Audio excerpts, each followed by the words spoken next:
compact, but it's a pickup truck nonetheless. The funniest thing is when you turn this on, it says built Ford Tough. And I don't know, it's just something comical about this small truck that's built Ford Tough. But anyways, that's besides the point.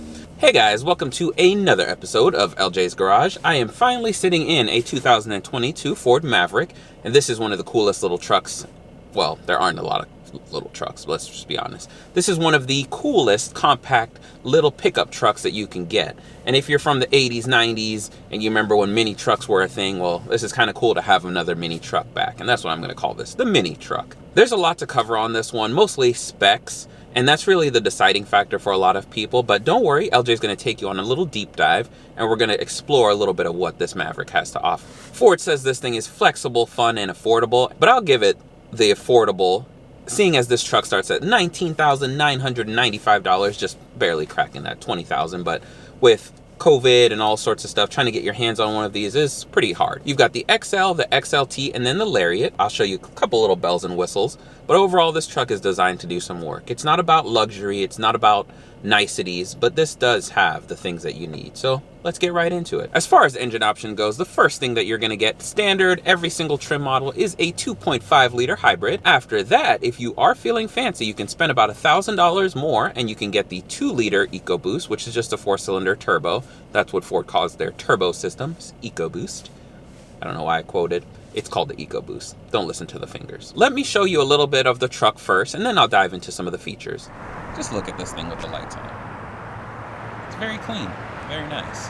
That is a good looking truck. On the outside, on most trims, you're just gonna get normal halogen bulbs. Again, cost saving, so that's okay. But if you do upgrade to the Lariat and get all the bells and whistles, you can get LED headlights. Standard, you get these steelies, but you can get these nice wheels if you wanted to go for the higher trims.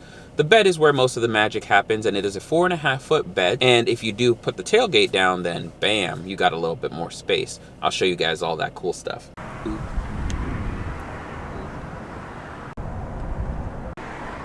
These do double as bottle openers. Outlet, outlet.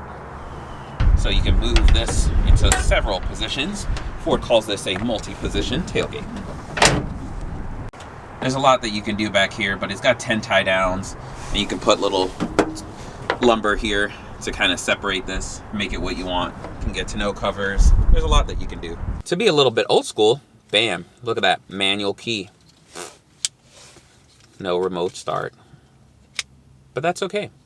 This truck, I think, is just right. A lot of people, Ford used to think everyone needs an F-150, but I disagree. I don't even think most people need a pickup truck. They may move a fridge once in a blue moon or help a neighbor move. This is just what you need. Go take a couple trips to Home Depot. And I'm not the biggest truck fanatic. I'm one of those people that thinks, you know, not everyone needs all that. But most of these trucks have become so expensive that Ford finally said, hey, you know what? We need something right below the Ranger. Something that's gonna just give people that don't necessarily want a truck. Give them what they didn't know they wanted. That brings me to the next point. The name Maverick. What is a Maverick? A Maverick is someone that goes against the grain. Someone who creates a path that's not there already. And so the Maverick is just that. It's outstanding. It's doing something different. It's giving the people what they want. It's giving me what I want. And if you don't like this, there is the Hyundai Santa Cruz. I haven't got my hands on one of those, but I heard it's pretty good. And so, if you just got to do a little gardening, you know, a little bit of home improvement projects, this is just that. It's plenty. I'm going to dive right into this back seat. Cloth seats are standard, but this has got this pretty interesting upgraded cloth material. And so it's a step above the base seats. And I like what Ford's done back here. You got these little orange accents all over. And you can see it's just, this looks solid. It's nothing too crazy. Nothing crazy at all. I'm sitting comfortably back here. I'm 5'9", and this seat is set for me. So if you're taller than me, chances are this is not going to be a great place to be. But if you do need to move some friends, as long as they're not linebacker size, they will fit back here. And if need be, they can ride in the back. Yeehaw! You don't get much else back here. Pull this down. You get a cup holder. Boom. And inside these doors, Ford says you can fit 1.5 liter water bottles. I don't know why they're so specific. As far as the seats go, You can pull this little tab here. You get this under storage. But overall, good looking. I'm only 5'9", and you can see I'm taller than this truck. So if you're over 6 foot, you're gonna see clear over this thing. Bam, bam. Look at that little Maverick. He's a cutie. Oh, I like him. All right, now let's talk specs before we dive into a little bit of the infotainment stuff, all right? I would have one of these just sitting there because I do a lot of little simple tasks around the house. Anything bigger, I mean, I'll rent a U-Haul, whatever. I move a fridge once in a lifetime, and that's okay. If you go for the 2.5 liter, of course, that's a hybrid, so you're gonna have electric and gas power. Towing capacity on that's just 2,000 pounds. As you can imagine, because you're losing a little bit of displacement, you lose a little bit of that towing capability. This is where it gets really good. Gas mileage though, 42 city and 33 highway. Ooh, can't beat that. It is just a small little 14-gallon tank, and unfortunately, another downside is you only get 191 horsepower, so it's not the fastest thing. To put that into perspective, the gas motor is going to be your 2-liter EcoBoost, as mentioned earlier. This has 250 horsepower, which I feel like is the right amount of power for this truck. 300 would be nice, but that's a little pushing it. It'll do 0 to 60 in about 6 seconds for the all-gas motor. 2-liter EcoBoost, 0 to 60, 6 seconds. Pretty good for a little tiny truck. And so as you can imagine, the hybrid is a little bit slower than that, unfortunately. If you go for the towing package, you can get up to 4,000 towing capacity on the 2-liter EcoBoost, and that is solid. That's a couple jet skis, or maybe a horse without the trailer. You could just tow the horse. Don't listen to me. Unfortunately, gas mileage is not as good at 23 city and about 30 highway, which for most people, that's pretty solid. That's better than almost all of the midsize trucks.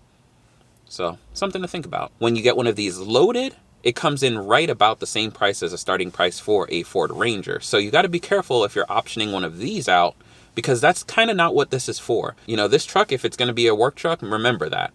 Otherwise, you start to get into mid-sized truck pricing. So as I mentioned before, you've got the FX4 off-road package, and that's going to give you like the skid plates, the tow hooks.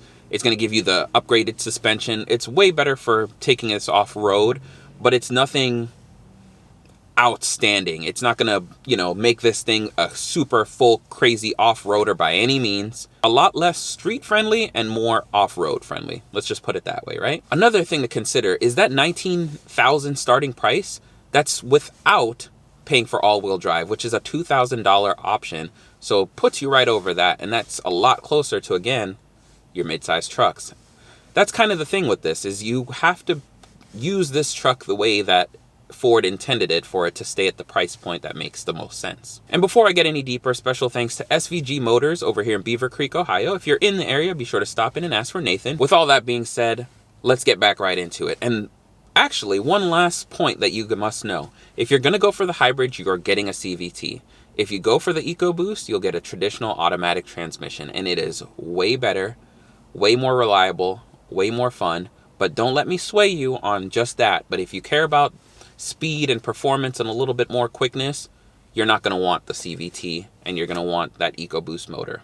And if you care to do a lot more towing than the 2,000 pound, which this does have a 1,500 payload capacity, so you can load this bed up with quite a bit of things, rocks, gravel, all of that, and it's able to handle it. I wouldn't go putting a ton, but 2 tons is pushing it. All right, so let's talk about this. On this left-hand side, you got your window controls, lock controls, lighting controls. Let's go into the steering wheel controls, volume, music, all of that. Menu options, which I'll dive into in a second. So you got analog gauges, but a little digital screen in the middle, as pretty much standard on most cars nowadays. We can dive into the settings. And we're gonna go into here, you got your trailer sway control. Let's go into driver assistance, let's talk about that. Like I said, you got blind spot monitoring, cross traffic alert, driver alert, lane keep system. Pre-collision avoidance, which is just your forward collision avoidance. So let's talk about your lane keep system. This one does have the assisted lane keep. And so you can go in here and you can set it to how much you want it to intervene with keeping you in your lane. Works very well. And then in here, this is where you'd have your Android Auto and Apple CarPlay. And this, you can have like the Wi-Fi hotspot. You can adjust your ambient lighting. And that's really all that this little menu has to offer. I'll show you guys what the backup camera looks like. Boom, boom. Nothing too crazy. Gets the job done. And if you're used to an old school Prindle this is what your gear shifter looks like now. PRNDL, Prindle. Fan controls, and then you got your little digital thing. It's kind of cool. Pops up on the little screen right there, so boom, boom. I like that these are just pretty much knobs and buttons. I like it. You can turn your screen off here, and you see your little time. Bam. Volume controls, passenger side. They've got these little rivet thingies here. Your glove box. And bam, bam, bam, bam. I love this door panel. I think that they've done a good job making it look kind of modern and futuristic. And it's just different. You don't see that door panel anywhere else. Under here, again, this orange, nice. These little orange accents just do something for me. I love them, and I hope that you guys do too. Down here, you've got your traction control button, which if you see that, this is pretty cool because it's just like a tire doing a burnout. You've got your auto brake hold, your different drive modes, which I can press that here, and it'll go ahead and shift everything. Ford does the animation, so you got normal mode, tow and haul mode, slippery mode, mud and ruts, and then sand mode. So that's pretty nice. Let's go back over here. You've got your automatic stop start, and then you've got your hill descent control. So pretty nice, and then your electronic parking brake. So without further ado, there's really nothing else to dive into on this part. But you can pop this open. You got your nice deep glove box. It's so dark in there you can't see anything. But that's comfortable. Nice little area to rest your hands. But man, overall, I'm impressed. I like this. I like this. Up top, you don't really have much. You got your little glasses compartment, and yeah, that's all she wrote. Thank you guys so much for checking out yet another video in LJ's Garage. If you're new to the channel, consider hitting that subscribe button because just like this, I am built for tough. And if you are wondering, you know, what it's like to drive one of these, it gets the job done. It's sturdy. It's not cheap by any means. There were some shortcuts, but for the best, because a lot of the stuff that these mid-size and full-size trucks have, you know, you don't really need that. For $20,000, if you need a little work truck, you've got a little small like HVAC company or something, this gets the job done. I will say that it is pretty zippy and quick, but it's no means going to break anyone's neck or throw you in the back of your seat. It's not torque heavy like that. But it is comfortable. It is a great city mobile. Turning radius is just fine. It's great for getting in and out of like smaller parking lots. You know, go to Home Depot, throw some stuff in, and you just take off. Do some price shopping and figure out if you actually need a small truck or a mid-sized truck, first of all, because if you need a mid-sized truck, this fully loaded to get all these nice things, which aren't even that nice, but they're nice enough, ends up costing a pretty penny, which makes this almost worthwhile to just get a mid-sized truck. So it's just something to keep in mind. But otherwise, thank you guys so much for checking out yet another video. If you have any questions, concerns, want to know more about the drivability, let me know. I mean, there's really not much to share. It's basically a small car with a little pickup bed. So it's what it really feels like. And if you've driven a Ford Escape or any other Ford products, you kind of get the gist of it. But yeah, see you guys next time.